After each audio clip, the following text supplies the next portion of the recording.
मी advocate Vithoba पुजारी आज कुरुल झेडपीमधून मी form भरलेला आहे आणि माझ्यासोबत माझ्या मिसेस ॲडव्होकेट शिल्पा विठोबा पुजारी यांनी पण पूरक म्हणून फॉर्म भरलेला गटातूनच भरलेला आहे।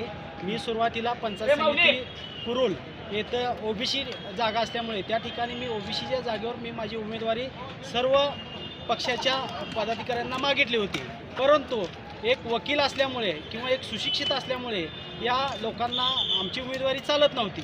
मग त्यानंतर आम्ही ठरवलं की कुरुल झेडपी लढवायची आणि मॅडमचे सर्वसाधारण कास्ट येत असल्यामुळे त्यांचा फॉर्म भरा म्हणून मी त्यांना सांगितलं होतं।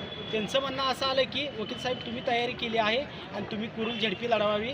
आणि आज सध्याला बघत असाल की महायुती आणि महाविकास आघाडीमध्ये विरोधक पक्षच ठेवला नाही ह्यांनी।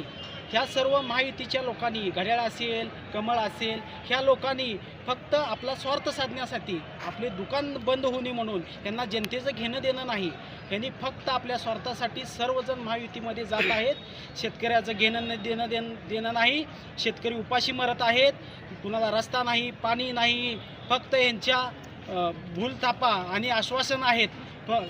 मतदारसंघात एकमेकावर टीका करणे याशिवाय काहीसुद्धा नाही। आज आमच्या कुरुल झेडपीमध्ये परिस्थिती बघितली असता त्या ठिकाणी रस्ते पाणी मिरी असेल वटवटे जामगाव मिरी ह्या कारखानदार लोकांनी तिथलेच रस्ते खराब केले आहेत आणि आज ती लोक उमेदवारी म्हणून फॉर्म रिंगणात येत आहेत आणि ती गेटकेन उमेदवार आहेत।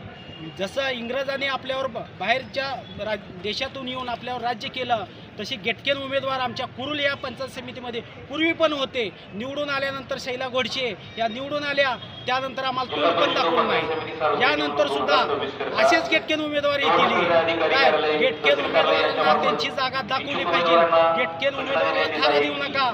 ह्याने आपल्याला आश्वासन देतील म्हणतील की बाबा मी तुमच्यासाठी हे करू ते करू, त्यानंतर तुम्हाला भेटीगाठी तोंड सुद्धा दाखवणार नाही। तोंड दाखवा आणि पैसे द्या अशी वेळ येईल। आज तुम्हाला 4 पैशासाठी समजा 5 वर्षासोबत तुम्हाला 4-5 हजार रुपये दिले तर एक दिवसाची किंमत किती झाली तुमची? 1-2 रुपये एक दिवसाची किंमत सर्वसामान्य शेतकऱ्याची किंवा सर्वसामान्य लोकांची किंमत 1 रुपया करता तुम्ही। मी एवढंच या माध्यमातून सांगतो की तुम्हाला कोणी पैसे देत असेल त्या उमेदवाराला तर चुकून सुद्धा मतदान करू नका। जो आपला आहे आपल्या म्हणजे भागातील आहे आणि सर्वसामान्यांसाठी काम करणारा जो उमेदवार असेल तो मी आहे। आणि वंचित बहुजन आघाडी देशामध्ये आता सध्याला तुम्ही बघत असेल प्रत्येक वंचित म्हणजे जे घटक आहेत जे विकासापासून वेगवेगळे म्हणजे अलिप्त आहेत, आजपर्यंत तिथं लोकांना सत्ता उपभोगायला मिळाली नाही। तसेच बहुजन म्हणजे सर्व जाती धर्माची लोक एकत्र, मग त्याच्यामध्ये धनगर असेल माळी असेल मांग असेल बौद्ध असेल किंवा गरीब मराठा असेल, म्हणजे सर्व जातीला मिळून हा ओबीसी पक्ष येतो म्हणजे वंचित बहुजन आघाडी या पक्षातून मी उमेदवारी फॉर्म भरलाय। सर्व